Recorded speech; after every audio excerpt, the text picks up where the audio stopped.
সমূহীয়া নামাজত অংশগ্ৰহণ কৰিছে কেনেকুৱা লাগিছে বিশেষকৈ আজি 15-20 দিনৰ পৰা যিটো বৰষুণ আজি বৰষুণটো এৰি দিয়াৰ কাৰণে আল্লাহৰ ওচৰত লাখ লাখ শুকৰিয়া আৰু আমাৰ এই ঈদৰ নামাজত আমি বিশেষকৈ এইটোৱে দোৱা কৰিছোঁ যে বিশ্বত শান্তি হওক প্ৰত্যেকৰ প্ৰতি মৰম চেনেহ হওক আৰু লগতে মই আজি এই দিনতে আপোনালোকে দেখিব শিৱসাগৰ বাটে পথে আপোনালোকে দেখিব জাষ্টিছ ফৰ জুবিন গাৰ্গ বা এনেকুৱা অন্যান্য ধৰণৰ ফটো দিছোঁ আৰু কিছুমান মানে ধৰক আমি খুব মানে যিটো আমাৰ আনন্দ কৰিব লাগিছিলে আমি সেইটো অলপ বিৰত আছোঁ তথাপিতো আজি এই ঈদৰ দিনাই আমি এটাই কওঁ জুবিন দাক ন্যায় পোৱাটো বিচাৰোঁ আৰু দ্বিতীয়তে আপোনালোকৰ অসম চৰকাৰক এটা ধন্যবাদ দিব লাগে যিবোৰ আমাৰ এইবোৰ ঈদগাহ আছিলে মছজিদ আছিলে বা বিভিন্ন ধৰণৰ এইবোৰ ধৰ্মীয় অনুষ্ঠান আছিলে যিবোৰ মাটি পতা দিলে সেইকাৰণে মই অসম চৰকাৰৰ লগতে শিৱসাগৰৰ মাননীয় বিধায়ক অখিল গগৈদেৱক আজি আমি ধন্যবাদ জনাইছোঁ বিশ্বত যুদ্ধ ঘোষণা হৈছে আৰু আজি পবিত্ৰ ঈদ ইছলাম ধৰ্মৰ নিয়মটো হৈছে একতা দৃঢ়তা আৰু শান্তি কি ক'ব আজি আচলতে যাৰ লগত হয় সেই বস্তুটো সেই তেখেতসকলে বুজিব বিশেষকৈ আপোনালোকে সকলোৱে জানে কিছুমান কথা লুকাই থাকে কিন্তু মই ভাবোঁ যে আজি এই ঈদৰ দিনৰ নামাজেই আজি পৃথিৱীত শান্তি আনক প্ৰথম কথা আজি 30টা আমাৰ ৰোজাৰ শেষ হোৱাৰ পাছত আজি ঈদ আৰু ঈদৰ কেইদিনমানৰ পিছতে অসমৰ আটাইতকৈ আমি সকলোৱে বাট চাই থকা বহাগ বিহু আহি আছে এটা অসমৰ এটা উখল মুখল পৰিৱেশ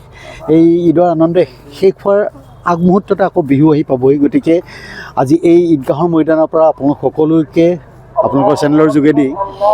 আমি ঈদৰ শুভেচ্ছাৰ লগতে আগন্তুক বহাগ বিহুৰ শুভেচ্ছা জ্ঞাপন কৰিছোঁ আৰু এটা কথা খুব ভাল লাগিছে আমি আজি গোটেই অসমতে আমি গোটেই অসমীয়া সমাজৰ যিমানে বিভিন্ন সম্প্ৰদায়ৰ মানুহে মিলি আজি ঈদৰ উদযাপন কৰি আহিছোঁ আমি আৰু আশা ৰাখিছোঁ এই দিনটোতেই আমি আল্লাহৰ ওচৰত দোৱা ৰাখিম যে অসমৰ যিটো এনাৰ্জি মানে বিভিন্ন সম্প্ৰদায়ৰ মাজত থকা যিটো মানে সম্প্ৰীতি এনাৰ্জিডাল আল্লাহ যেতিয়া আৰু বেছি মজবুত কৰি ৰাখক আৰু এইখিনিতে এটা কথা ক'বলৈ লাগিব এবাৰ উকা লাগিছে যিহেতু আমি জুবিন দাক হেৰুৱাই পেলালোঁ যিটো কেৱল বিহু ফাংচনতে নহয় আমাৰ ঈদৰ ফাংচনত আমি জুবিন দাক আগতে লগ পাইছিলোঁ এইবাৰ জুবিন গাৰ্গ আমাৰ মাজত নাই আজি কিছু বছৰ আগত আমি ভূপেন দাক হেৰুৱাইছিলোঁ আজি জুবিন দাক হেৰুৱাইছোঁ আৰু ভগৱানৰ ওচৰত মানে প্ৰাৰ্থনা কৰিছোঁ যাতে জুবিন দাৰ আত্মাই শান্তি পাওক য'ত আছে তেওঁ যাতে শান্তি পাওক আৰু আমি অসম চৰকাৰৰ ওচৰত আশা ৰাখিম যে জুবিন দাৰ যিটো ন্যায় এই ন্যায়টো অতি সোনকালে যাতে পায় আৰু এটা কথা এই কথাটো আৰু এজন বক্তাই কৈ গৈছে বৰ্তমান মছজিদ নামঘৰ আৰু ঈদগাহবিলাকৰ যিটো পতাৰ দিয়াৰ ব্যৱস্থা অসম চৰকাৰে কৰিলে তাৰ কাৰণে অসম চৰকাৰৰ ওচৰত আমি বহুত ধন্যবাদ জ্ঞাপন কৰিছোঁ লগতে আপোনালোকৰ ওচৰতে জ্ঞাপন কৰিছোঁ ধন্যবাদ এইটো কাৰণেই যে আজিৰ দিনটোত অসমৰ বিভিন্ন মানুহৰ মনৰ বাৰ্তা আপুনি বেলেগ মানুহৰ ওচৰলৈ আপোনালোকে প্ৰেৰণ কৰিবলৈ সক্ষম হৈছে তাৰ বাবে আপোনালোকৰ ওচৰত আমি ধন্যবাদ জ্ঞাপন কৰিছোঁ 30টা ৰোজাৰ অন্তত আজি পবিত্ৰ ঈদুল ফিতৰ হয় মই প্ৰথমতে আপোনালোকৰ সংবাদ মাধ্যমলৈ ঈদ মুবাৰক জনাইছোঁ আপোনালোকে আজি পবিত্ৰ ঈদগাহ মৈদানত আহি খাৰা হৈছে তাৰ কাৰণে সকলো শিৱসাগৰৰ সংবাদ কৰ্মীক মই ঈদৰ শুভেচ্ছা জনাইছোঁ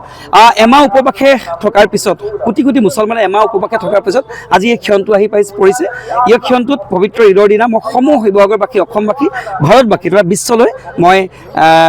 ঈদ মুবাৰক জনাইছোঁ চালাম জনাইছোঁ জ্যেষ্ঠসকলে সন্মান জনাইছোঁ কনিষ্ঠসকলে মৰম জনাইছোঁ আৰু বিশেষকৈ ইছ্যু এটা আহিছে জুবিন গাৰ্গ সঁচাকৈ প্ৰাণৰ শিল্পী অতি মৰমৰ শিল্পী জুবিন গাৰ্গবিহীন আমাৰ এই পবিত্ৰ ঈদ আৰু অনাগত অসমীয়াৰ হিয়াৰ আমঠু অসমীয়াৰ প্ৰাণৰ পৰা বহাগ বিহু আহি আছে এইবাৰ জুবিন গাৰ্গবিহীন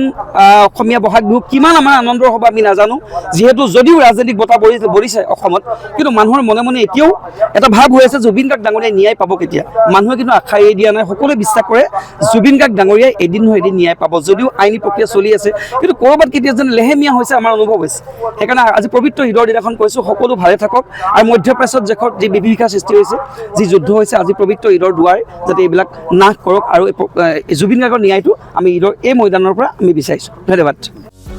যিকোনো খবৰৰ বাবে যোগাযোগ কৰক আমাৰ এই নম্বৰত 9181 307 221